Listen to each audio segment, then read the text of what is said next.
नमस्कार दोस्तों अगर आपको कोलकाता नाइट राइडर्स और मुंबई इंडियंस के बीच खेला गया आईपीएल 2024 का 60वां और एक और सबसे रोमांचक महामुकाबला पसंद आया हो तो इस वीडियो को आप एक लाइक जरूर करें। इस वीडियो का लाइक टारगेट 400 लाइक है, तो इस वीडियो को आप दिल से लाइक जरूर करें।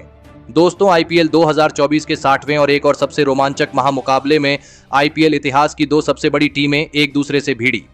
इस बार श्रेयस अय्यर की कोलकाता नाइट राइडर्स के सामने हार्दिक पांड्या की मुंबई इंडियंस की टीम खड़ी थी। इस बारिश से प्रभावित 16 ओवर के रोंगटे खड़े कर देने वाले महामुकाबले में मुंबई के कप्तान हार्दिक पांड्या ने टॉस जीता और पहले गेंदबाजी का फैसला लिया और कोलकाता की टीम को पहले बल्लेबाजी के लिए आमंत्रित किया। उसके बाद रनों की बारिश करने के इरादे से कोलकाता के दो दिग्गज ओपनर बल्लेबाज मैदान में उतरे। गजब के फॉर्म में चल रहे फिलिप साल्ट और सुनील नारायण के कंधों पर इस महामुकाबले में अपनी टीम को एक विस्फोटक ओपनिंग शुरुआत दिलाने की बहुत ही बड़ी जिम्मेदारी थी और फिलिप साल्ट ने तो आते ही इस पारी की पहली ही गेंद पर एक शानदार छक्का लगा दिया था। लेकिन फिर इसी ओवर में गेंदबाजी डाल रहे नुवान तुषारा ने फिलिप साल्ट को अंशुल कंबोज के हाथों कैच आउट कर दिया।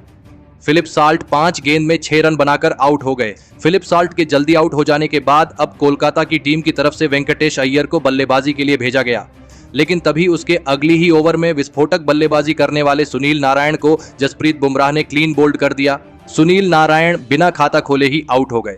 कोलकाता की खतरनाक ओपनिंग जोड़ी को मुंबई की तेज गेंदबाजी ने सस्ते में आउट करके कोलकाता को शुरुआत में ही दबाव में डाल दिया था। अब बल्लेबाजी के लिए कोलकाता के कप्तान श्रेयस अय्यर मैदान में उतरे, लेकिन उनके साथ बल्लेबाजी कर रहे वेंकटेश अय्यर इस मुकाबले में खतरनाक बल्लेबाजी कर रहे थे। पारी के चौथे ओवर में गेंदबाजी पर आए मुंबई के सबसे खतरनाक गेंदबाज जसप्रीत बुमराह को वेंकटेश अय्यर ने एक ही ओवर में 2 चौके और एक शानदार छक्का लगा दिया था। लेकिन उसके अगले ही ओवर में वेंकटेश अय्यर के साथ बल्लेबाजी कर रहे कोलकाता के कप्तान श्रेयस अय्यर को अंशुल कंबोज ने क्लीन बोल्ड कर दिया। कप्तान श्रेयस अय्यर 10 गेंद में 7 रन बनाकर आउट हो गए। कोलकाता की बल्लेबाजी अब मुसीबत में थी। मुंबई की गेंदबाजी ने कोलकाता के टॉप के 3 बड़े बल्लेबाजों को अब आउट कर दिया था। अब मैदान पर नीतीश राणा बल्लेबाजी करने उतरे थे और फिर यहां से गजब की बल्लेबाजी कर रहे वेंकटेश अय्यर और नीतीश राणा ने मिलकर कोलकाता की डगमगाई पारी को संभाला और मुंबई की गेंदबाजी पर पलटवार करना शुरू कर दिया। वेंकटेश अय्यर अब लगातार मुंबई की गेंदबाजी पर बड़े शॉट खेल रहे थे, तो वही नीतीश राणा भी इस मुकाबले में गजब के फॉर्म में नजर आ रहे थे। नीतीश राणा ने तो पारी के 8वें ओवर में गेंदबाजी पर आए मुंबई के कप्तान हार्दिक पांड्या को एक चौका और एक गजब का छक्का लगा दिया था। नीतीश राणा और वेंकटेश अय्यर ने मिलकर अब अपनी टीम को 77 रनों पर पहुंचा दिया था, लेकिन तभी गेंदबाजी पर आए पीयूष चावला ने खतरनाक बल्लेबाजी कर रहे वेंकटेश अय्यर को सूर्य कुमार यादव के हाथों कैच आउट कर दिया। वेंकटेश अय्यर 21 गेंदों में 42 रन बनाकर आउट हो गए। पीयूष चावला ने एक महत्वपूर्ण मौके पर आकर कोलकाता की इस खतरनाक साझेदारी को तोड़कर मुंबई की टीम की अब इस मुकाबले में फिर एक बार वापसी करवा दी थी। लेकिन अब बल्लेबाजी के लिए आंद्रे रसेल मैदान में उतरे थे और आंद्रे रसेल ने आते ही एक शानदार छक्का लगाकर अपना खाता खोला था। अब फिर एक बार सेट हो चुके नीतीश राणा के साथ मिलकर आंद्रे रसेल फिर से कोलकाता की टीम के लिए एक और साझेदारी बना रहे थे। आंद्रे रसेल इस मुकाबले में खतरनाक फॉर्म में नजर आ रहे थे, तो वही दूसरे छोर पर बल्लेबाजी कर रहे नीतीश राणा ने जसप्रीत बुमराह को भी 2 शानदार चौके लगा दिए थे। लेकिन तभी सेट हो चुके नीतीश राणा को तिलक वर्मा ने रन आउट कर दिया। नीतीश राणा 23 गेंद में 33 रन बनाकर आउट हो गए। सेट हो चुके नीतीश राणा का विकेट मुंबई की टीम को एक महत्वपूर्ण मौके पर मिल चुका था। लेकिन अब बल्लेबाजी के लिए रिंकू सिंह मैदान में उतरे थे और रिंकू सिंह ने आते ही एक लाजवाब छक्का लगा दिया था। लेकिन तभी दूसरे छोर पर खतरनाक बल्लेबाजी कर रहे आंद्रे रसेल को पीयूष चावला ने अंशुल कंबोज के हाथों कैच आउट कर दिया। आंद्रे रसेल 14 गेंद में 24 रन बनाकर आउट हो गए। अब कोलकाता की टीम बहुत ही बड़ी मुसीबत में थी। आंद्रे रसेल जैसे खतरनाक बल्लेबाज को अंतिम ओवरों में खोना कोलकाता को महंगा पड़ सकता था। लेकिन अब बल्लेबाजी के लिए रमनदीप सिंह मैदान में उतरे थे। लेकिन अब रिंकू सिंह इस मुकाबले के आखिरी ओवरों में मुंबई के गेंदबाजी पर भारी पड़ रहे थे। लेकिन इस पारी के आखिरी ओवर में जसप्रीत बुमराह ने रिंकू सिंह को ईशान किशन के हाथों कैच आउट कर दिया। रिंकू सिंह इस मुकाबले में 12 गेंदों में 20 रन बनाकर आउट हो गए। लेकिन इस अंतिम ओवर की आखिरी गेंद पर जसप्रीत बुमराह को बल्लेबाजी कर रहे रमनदीप सिंह ने एक शानदार छक्का लगा दिया और फिर इसी के चलते कोलकाता की टीम ने 157 रनों का एक सबसे बड़ा लक्ष्य मुंबई की टीम के आगे रखा। उसके बाद कोलकाता से मिले 158 रनों की विशाल लक्ष्य का पीछा करने मुंबई के दो दिग्गज ओपनर बल्लेबाज मैदान में उतरे। ईशान किशन और रोहित शर्मा के कंधों पर इस महामुकाबले में अपनी टीम को एक विस्फोटक ओपनिंग शुरुआत दिलाने की बहुत ही बड़ी जिम्मेदारी थी और मुंबई की इस शानदार ओपनिंग साझेदारी ने अपनी टीम को धमाकेदार शुरुआत इस महामुकाबले में दिलाई। मुंबई के यह दोनों ही ओपनर बल्लेबाज इस मुकाबले में गजब के फॉर्म में नजर आ रहे थे। खास करके ईशान किशन कोलकाता के हर एक गेंदबाज पर रन बना रहे थे। पारी के चौथे ओवर में ईशान किशन ने हर्षित राणा को 2 चौके और एक शानदार छक्का लगा दिया था। शुरुआत से ही अब कोलकाता की गेंदबाजी दबाव में थी और फिर इसी बीच रोहित शर्मा और ईशान किशन की 50 रनों की ओपनिंग साझेदारी भी पूरी हो गई। अब कप्तान श्रेयस अय्यर की परेशानियां बढ़ने लगी थीं। रोहित शर्मा और ईशान किशन ने मिलकर अब अपनी टीम को 65 रनों पर पहुंचा दिया था, लेकिन तभी गेंदबाजी पर आए सुनील नारायण ने खतरनाक बल्लेबाजी कर रहे ईशान किशन को रिंकू सिंह के हाथों कैच आउट कर दिया। ईशान किशन 22 गेंदों में 40 रनों की तूफानी पारी खेलकर आउट हो गए। अब मुंबई की ओपनिंग साझेदारी के टूटने के बाद सूर्य कुमार यादव को बल्लेबाजी के लिए भेजा गया, लेकिन तभी दूसरे छोर पर बल्लेबाजी कर रहे रोहित शर्मा को वरुण चक्रवर्ती ने सुनील नारायण के हाथों कैच आउट कर दिया। रोहित शर्मा इस मुकाबले में 24 गेंद में 19 रन बनाकर आउट हो गए। जैसे ही कोलकाता की स्पिन गेंदबाजी ने इस मुकाबले में कोलकाता की गेंदबाजी का मोर्चा संभाला, वैसे ही मुंबई की बल्लेबाजी दबाव में आ चुकी थी। अब दोनों ही मुंबई के सेट बल्लेबाज आउट हो चुके थे।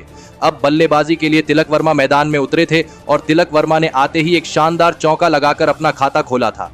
नए बल्लेबाज तिलक वर्मा और सूर्य कुमार यादव ने मिलकर अब मुंबई की इस लड़खड़ाई पारी को संभालने की पूरी कोशिश करी, लेकिन तभी गेंदबाजी पर आए आंद्रे रसेल ने सूर्य कुमार यादव को रमनदीप सिंह के हाथों कैच आउट कर दिया। सूर्य कुमार यादव 14 गेंद में 11 रन बनाकर आउट हो गए। अब मुंबई की बल्लेबाजी बहुत ही बड़ी मुसीबत में थी। दबाव लगातार मुंबई की बल्लेबाजी पर बढ़ रहा था। अब मुंबई के कप्तान हार्दिक पांड्या मैदान में उतरे थे, लेकिन कप्तान हार्दिक पांड्या को भी गेंदबाजी पर आए वरुण चक्रवर्ती ने वैभव अरोरा के हाथों कैच आउट कर दिया। कप्तान हार्दिक पांड्या 4 गेंद में 2 रन बनाकर आउट हो गए। कोलकाता की स्पिन गेंदबाजी ने मुंबई की बल्लेबाजी को इस मुकाबले में पूरी तरह बैकफुट पर धकेल दिया था। विकेट गिरने के बाद टीम डेविड मैदान में उतरे थे। अब मुंबई को जीत के लिए आखिरी 4 ओवरों में 66 रनों की जरूरत थी।